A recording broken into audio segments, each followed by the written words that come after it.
दोस्तों the travel idea में आपका स्वागत है। दोस्तों मैं आपको ले चलता हूँ हनुमान मंदिर और अभी एक दिन के बाद आने वाली है हनुमान जयंती।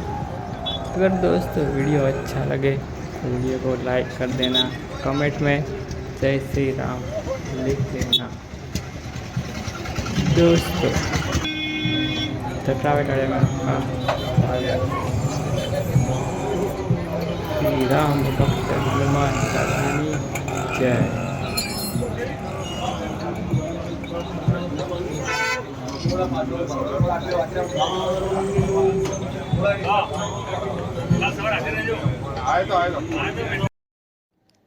दोस्तों वीडियो पसंद आए तो वीडियो को लाइक कर देना,